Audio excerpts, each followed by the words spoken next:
Hello guys, Louis here, and welcome to another one of my videos. Today, I want to take things a little bit differently, and I know that about 50% of the people that are watching right now are gonna be quitting within the first 30 seconds, and about another 25% is gonna quit right now and in the next minute.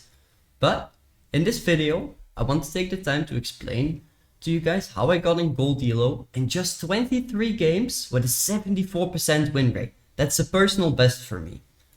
So, if you are below Gold Elo and simply want to improve, I would like to show you guys one game that I will be performing with live commentary, and I will give you guys some tips and tricks to improve in League of Legends and in top lane in general. Now, before I get started, I have the very important announcement that I always have to make. I'm hosting a skin giveaway, and all that you need to do is 3 simple things. Now, first of all, you have to subscribe. You have to comment in the down below what you liked or hated about this video.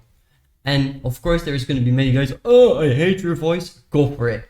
Comment is a comment. Still make sure that you can participate. And then the last thing is you have to smash that bell button. Now, guys, you're wondering why all of this fuss? It's just a skin giveaway, right?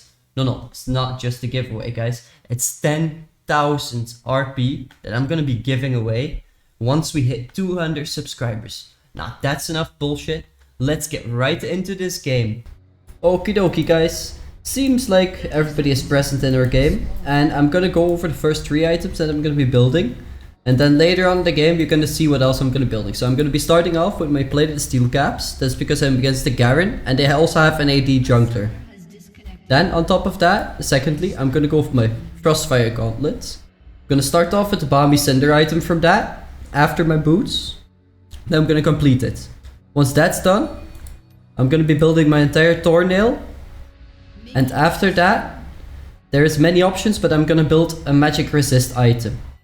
I'm not entirely sure which one yet. That's gonna depend on how well the game is going. So, let's see how this Garon plays. Seems like they don't need my help up at the jungle over here. I'm gonna be sitting in this bush. In case the Garon passes, then I might be able to do some damage onto him already.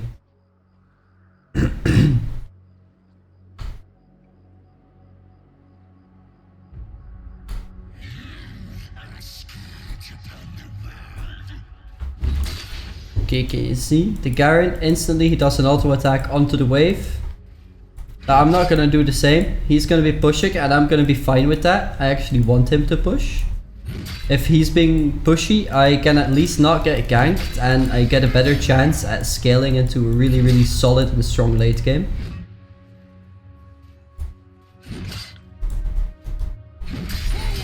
Because of his pushing behavior, he is going to hit the level 2 way earlier than I am. Therefore, I'm gonna be thinning the wave a little bit right now. There we go, he hits level 2. Then I'm not far behind him. Okay, we got that level 2 as well. There we go, and now we can finish off with a stun and a knock up.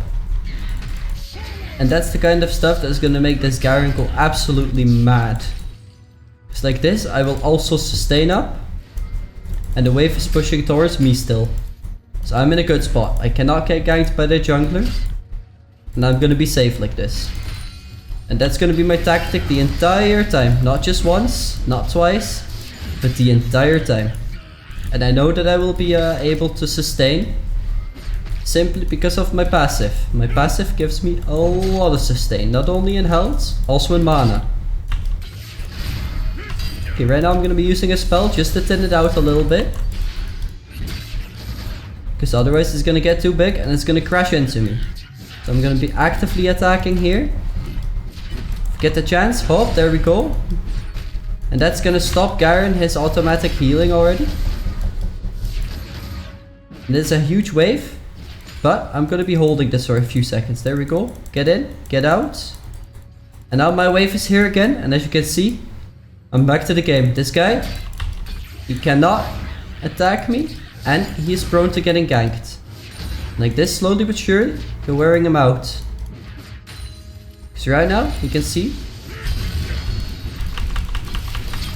my Wukong was near, but he didn't commit to coming. And still, my lane is in a good spot.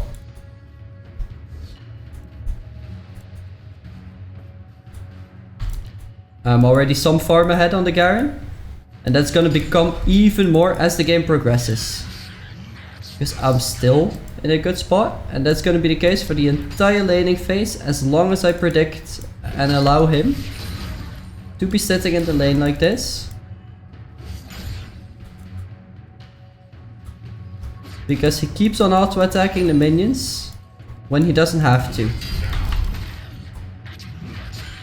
There we go.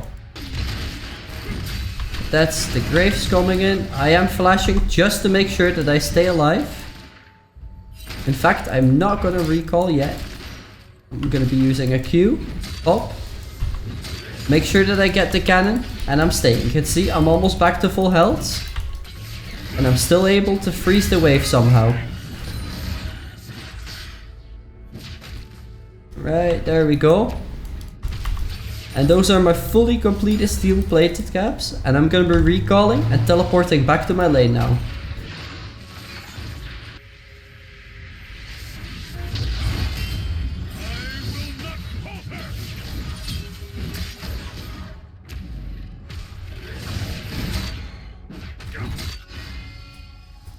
Okay, right now the Garon really fought you hard. And actually the Wukong is here, so since I'm a lot quicker, I'm gonna be able to get a stun off. Hop! There we go. And that's the first blood for the Wukong. That was a great play. An ally has been slain. An enemy has been slain.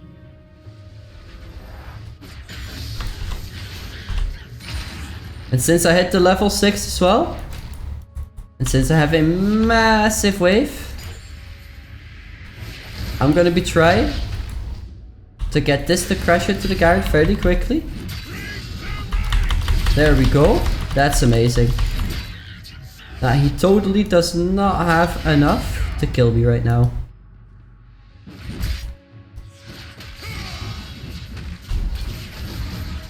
When he hits his level 6, I'm gonna have to be a little bit careful. But up to that point, I'm gonna be in a good spot. Right now he's 6, as you can see.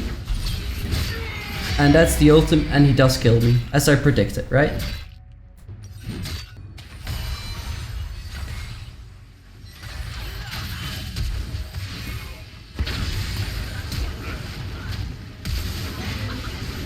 Okay, a really big place incoming from the Wukong.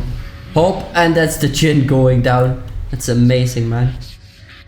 Right now you can see the Garon, despite the fact he killed me, he didn't recall. And he kept on pushing. All that he did right now is present a really big minion wave to me that I can collect for free. Now, if you want to improve, you actually have to try to keep an account a little bit. Which kind of wave you want to leave behind, because you know you don't have to do it perfect, because we're not a pro and we're only aiming for gold here, so you can still be quite sloppy, but you actually have to keep in mind which kind of way that you wouldn't be leaving your wave behind, because if you just simply do something and try to wing it, it ain't gonna be working, because otherwise the enemy is actually eventually gonna be tracking you.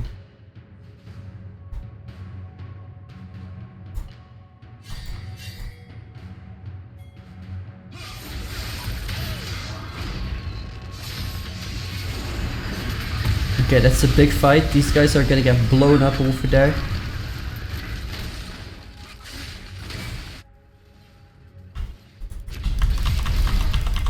Right now I'm gonna be really hard pushing this just to help out the Corki. And I'm gonna be going back to my lane.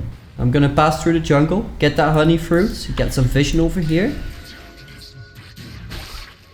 And then I almost have enough for another stack onto my ultimate. This guy, he picks up a tower plating, but I prevent him from collapsing onto the Corki, which is also really big.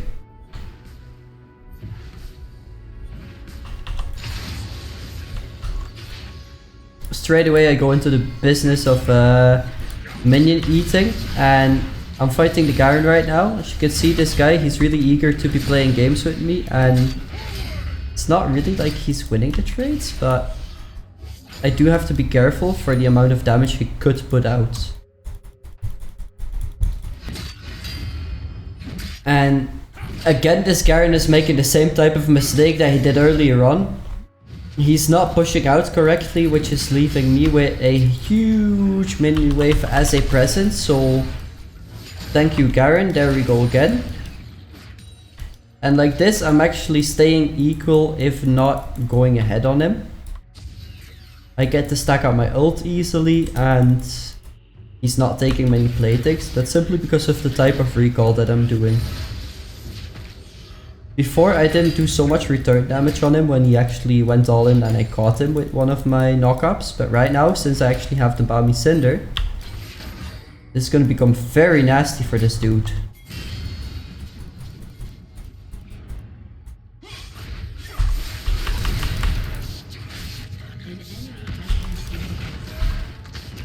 Hop, 2-person knockup. As you can see, I'm slowing this guy quite a bit. The Garon, he's on top of me. Hop, knock him up again. As you can see, I'm annoying these guys and they're not managing to make the play complete. I have to tell this Gorky to back off because I'm running a little bit low in HP and mana. And their Graves is there too right now.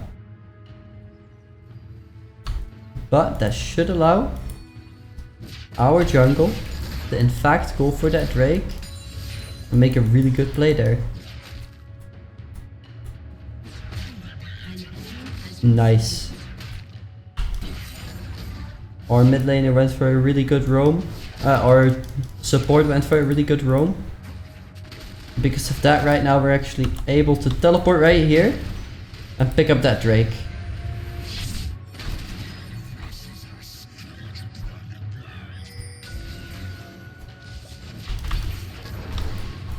Help me out, guys.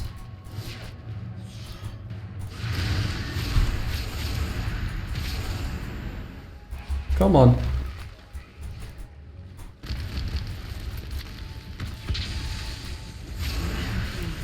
Okie dokie, Ezreal going in.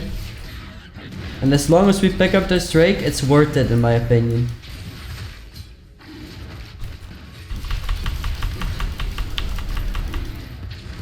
There we go, it's almost at the threshold where I can ult it.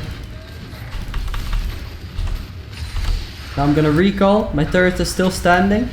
And I think by the time that I'm there, it is still gonna be alive.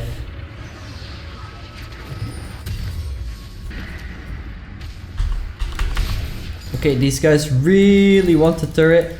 They're ditching their Rift Herald onto it. Not the best Rift Herald on the planet, to be honest, but since they're satisfied with getting that turret down like that, I'm not going to be playing offensively to hold them off. I'm just going to be giving up my turret.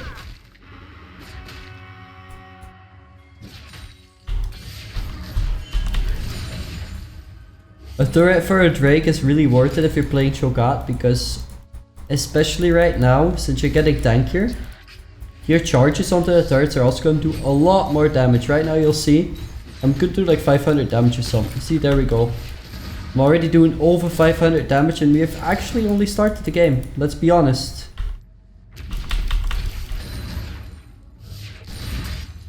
And if I was Garon, I wouldn't want to be playing against me, to be honest, because like I do a lot more damage than you realize.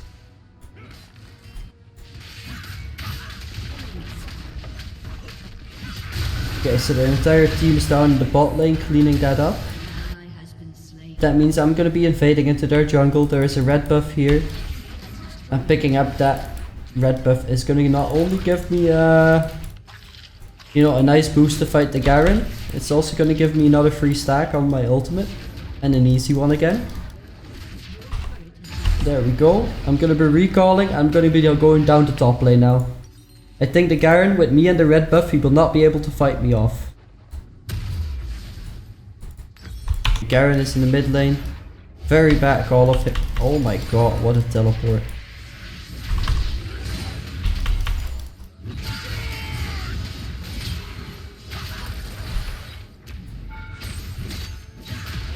Right now all that we have to do is actually attack the turret. There we go. Now we have to get the hell out of here. We know that the dragon is spawning soon, so that's something we want to go for. We want to be alive, and as soon as we walk up to the dragon, we're going to put vision down and all that stuff.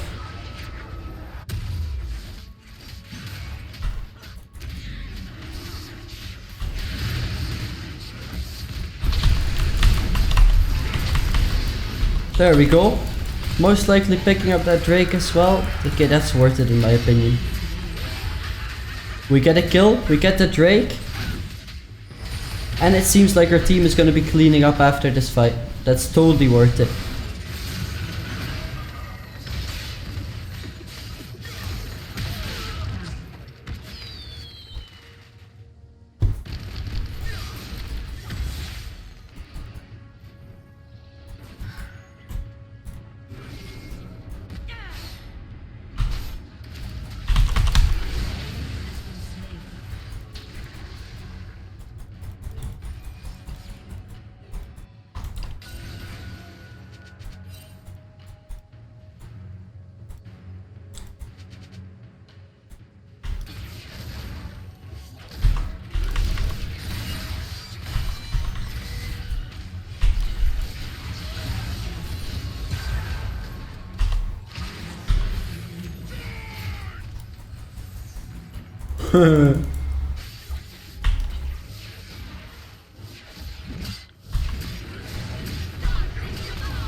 Right. Because why would you play anything else? I'm sorry I was a bit quiet right there, but I was actually doing full focus. What I was trying to do was actually keep him off the Baron Nashor. But it worked out even better than I anticipated.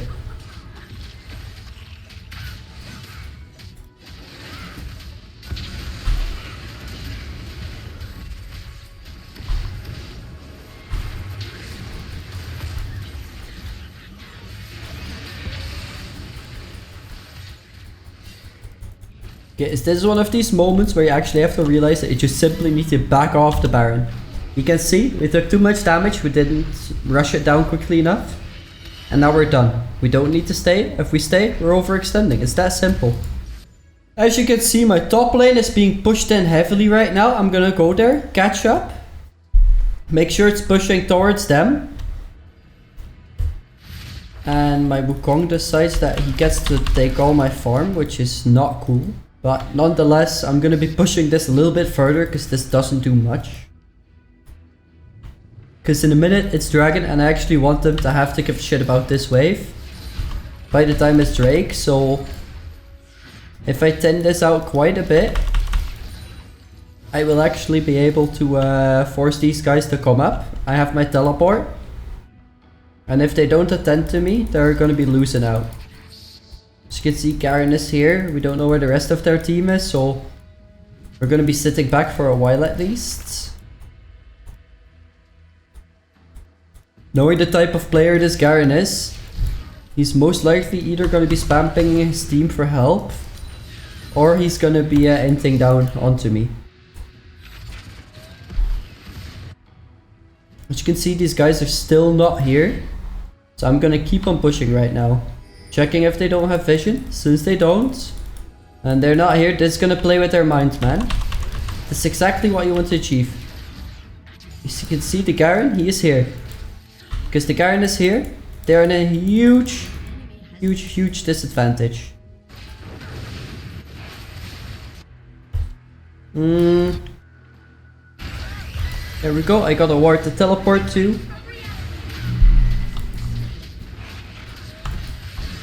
Okay, that's it. I teleported to make sure that everything was going to end alright. Right now we can just rush it to the Baron Nashor. We have nothing to be concerned about. We can secure it for sure. So I have my ultimate. And the Garon, he simply was not present at the Dragon play. Because of my style of pushing. And because of the fact that I had my teleport available and he didn't. Even if my team ends up not needing me, it's still amazing to be thinking like that. Because like that, you actually force these guys to play fights that they are about to lose, almost.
As you can see right now, I'm actually way ahead in items and farm on the Garon. My team also played phenomenal, but because of our patient playstyle and the ability that we allow ourselves to scale up, we have won this game. Now I hope this was a fun and clear example for all of you to watch, because this is going to be the end of it, and I really hope that you enjoyed and that you learned something. Well, that's going to be it, guys. Louis out. If you did enjoy it, please leave a like on this video, because I'm going to be putting a lot of effort into editing this right now. And yeah, let me know what you enjoyed about it in the comments, man. And I'll see you in the next one. Louis out.